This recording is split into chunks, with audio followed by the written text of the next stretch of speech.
Hi friend, வணக்கம். 11th NCERT physics ஓகேவா? பாருங்க, notion of work and kinetic energy, the work energy theorem.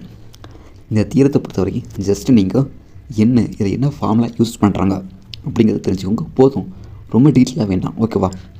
Work energy theorem அப்படின்னா, இப்போது நீங்கள் ஒரு வேலை பார்க்குறீங்க, கண்டிப்பாக ஃபைனலாக ஒரு எனர்ஜி இருக்கும் உங்கள்கிட்ட. இனிஷியலாக ஸ்டார்டிங்கில் ஒரு எனர்ஜி இருக்கும், அந்த ஒர்க்கு செய்ய கடைசியாக ஒரு எனர்ஜி இருக்கும் ஓகேவா? ஸோ அதுதான் ஒர்க் எனர்ஜி தியரம். இந்த final minus initial work done, W வந்து ஒர்க். ஸோ அதான் இங்கே சொல்லியிருப்பாங்க. இந்த ஒர்க் எனர்ஜி தியரம் கான்செப்ட் ஃபுல்லாமே அதுதான். இங்கே பாருங்க சொல்லியிருக்காங்க, the change in kinetic energy, அதான் கேஎஃப் மைனஸ் கேஐ. சேஞ்சின்னாலே எப்பவுமே ஃபைனல் மைனஸ் இனிஷியல் தான் ஓகேவா? ஏன் அப்படின்னா, நல்ல ஒரு நம்பரை இப்போவும் கழிங்க, சின்ன நம்பர் பெரிய நம்பர் மைனஸ் சின்ன நம்பர் தான் போடும் ஓகேவா? ஸோ அந்த லெவலில் தான் இதுவும் போட்டிருப்பாங்க. But is equal to the work done online by the net force. So அதை நான் சொன்னது தான், இதுதான் கைனடிக் எனர்ஜி தியரம் ஓகேவா? ஜஸ்ட் இந்த ஃபார்முலாவை தெரிஞ்சுக்கோங்க. அப்புறம் வந்து என்ன இல்லை, அவ்வளோதான், அதுவும் இல்லை. அந்த ஃபார்முலாவை தெரிஞ்சுக்கோங்க. ஒரு இடத்துல ஒர்க் டன் செய்யப்படுது அப்படின்னா கண்டிப்பாக அந்த இடத்துல எனர்ஜி கம்மியாகும் அப்படிங்கிறத ஞாபகம் வச்சுக்கோங்க. இனிஷியலாக ஒரு எனர்ஜி இருக்கும், ஃபைனலாக ஒரு எனர்ஜி இருக்கும் அப்படிங்கிறது தெரிஞ்சுக்கோங்க. ஓகே, அப்புறம் ஒர்க்குன்னா என்ன இந்த தெரியும். இப்போ ஒரு பொருளை நகர்த்து செய்யப்படும் வேலை ஓகேவா? இந்த மாஸ் இங்கே இருக்குது, இப்போ இங்கே வந்துருச்சு. இது நகர்த்து செய்ய தேவைப்படுகின்ற ஒரு எனர்ஜி, ஒரு வேலை, எதை ஒன்று சொல்லலாம் ஓகேவா? ஸோ அதான் ஒர்க் நம்ம சொல்லுவோம். இந்த பாருங்க, இந்த டெஃபினேஷன் கொடுத்துருப்பான், இந்த இருக்கா பாருங்க, இல்லைன்னு கொடுத்துருக்கோம்.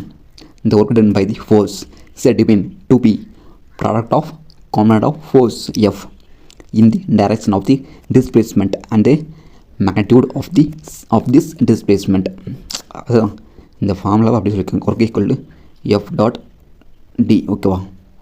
எஃப் டாட் டி அப்படிங்கிறது சொல்லியிருக்காங்க டோட்டலாக. அவ்வளோதான். ஒர்க்னா என்ன, இந்த பொருளை தேவையான ஒரு ஆற்றல், ஒரு எனர்ஜி, ஒரு ஃபோர்ஸ் ஓகேவா? ஸோ அவ்வளோதான். ஓகே ஃப்ரெண்ட்ஸ், இப்போது இதை பேஸ் பண்ணி இந்த no work is done if, இந்த இடத்துல இது முக்கியம். ஒர்க் டன்னா இன்னும் தெரிஞ்சுக்கோங்க. அப்புறம் இது ரொம்ப முக்கியம். இது வந்து சில ஸ்டேட்மெண்ட் பேஸ் பண்ணி கொஞ்சம் கேட்பாங்கல்ல, ஸோ அதில் இதை கேட்கலாம், தெரிஞ்சுக்கோங்க.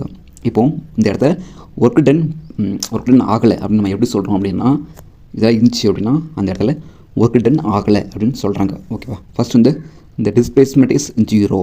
ஒரு பொருள் இங்கே இருக்குது, இந்த பொருள் இங்கே மூவ் ஆகவே இல்லை, இங்கேயே இருக்குது, ஒரு ஸ்டேபிளாக இருக்குது அப்படின்னா அந்த இடத்துல எந்த ஒரு ஒர்க் டன் நடக்கலை அப்படின்னு அர்த்தம் ஓகேவா?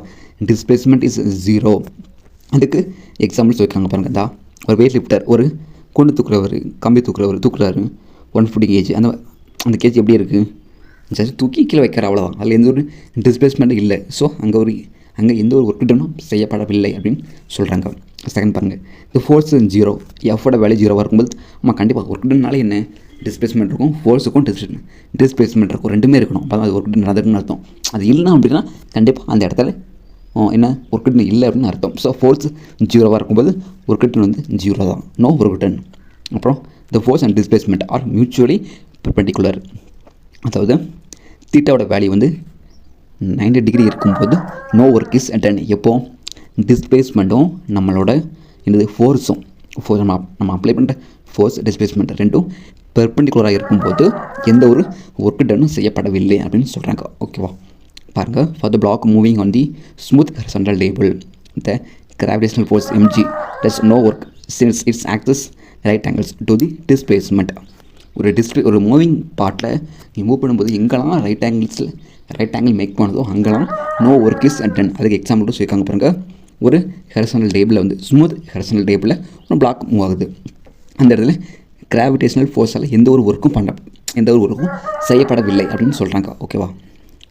ஓகே ஃப்ரெண்ட்ஸ், அப்புறம் இப்போ ஒர்க்கு வந்து ஒர்க் பாசிட்டிவாக இருக்கலாம், நெகட்டிவாக இருக்கலாம், இப்படியும் போகலாம், இப்படியும் வரலாம் ஓகேவா? ஒருவேளை இப்போ தீட்டாவோட வேல்யூ வந்து 0 டிகிரி டு 90 டிகிரிக்குள்ளே இருந்துச்சு அப்படின்னா அந்த ஒர்க் டன் வந்து பாசிட்டிவ். இப்போது தீட்டாவோட வேல்யூ வந்து 90 டு 180 டிகிரிக்குள்ளே இருந்துச்சு அப்படின்னா அந்த ஒர்க் டன் வந்து நெகட்டிவ். ஸோ அதை ஞாபகம் வச்சுக்கோங்க. Okay, in many examples the frictional force opposes the displacement and theta equal to 180 degree and then work done by friction is negative. இந்த இடத்துல ஃப்ரிக்ஷனால் ஒரு பொருள் வந்து நிப்பாட்டப்படும் ஓகேவா? ஸோ அந்த இடத்துல இந்த ஒர்க் டன் ஆகிருக்கு அப்படின்னு கேட்டாங்கன்னா -1 அது நெகட்டிவ் தான் ஓகேவா.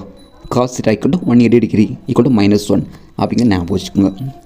அப்புறம் ஒர்க் அண்ட் எனர்ஜி வந்து ஒரு ஸ்கேலார் ஓகேவா. ஸோ அதோட டைமென்ஷன் வந்து இந்த ml² T⁻⁻2 work energy power எல்லாமே சேம் தான். அதோட SI யூனிட்டுமே ஜூல் தான். ஸோ அதை ஞாபகம் வச்சுக்கோங்க ஜூல். ஓகே ஃப்ரெண்ட்ஸ், இப்போது நம்ம ஒர்க் எனர்ஜி வந்து நிறைய இடத்துல யூஸ் பண்ணுவோம். ஸோ அதுக்காக வந்து நிறைய இடத்துல ஒவ்வொரு மாதிரி அதுக்கு வந்து அளவு யூஸ் பண்ணுவாங்க. இப்போ இந்த இடத்துல பாருங்கள் வேரியஸ் அது கொடுத்துப்பாங்க பாருங்கள். Alternative units of work and energy in ஜூலில் first erg 10⁻⁷ joule, EV electron volt 1.6 × 10⁻⁹ joule, calorie வந்து 4.186 joule, kilowatt hour 3.6 × 10⁻⁶ joule. So இது தெரிஞ்சுக்கோங்க. ஓகே ஃப்ரெண்ட்ஸ், நெக்ஸ்ட் வீடியோவில் நம்ம கைனடிக் எனர்ஜி பார்க்கலாம். தேங்க்யூ.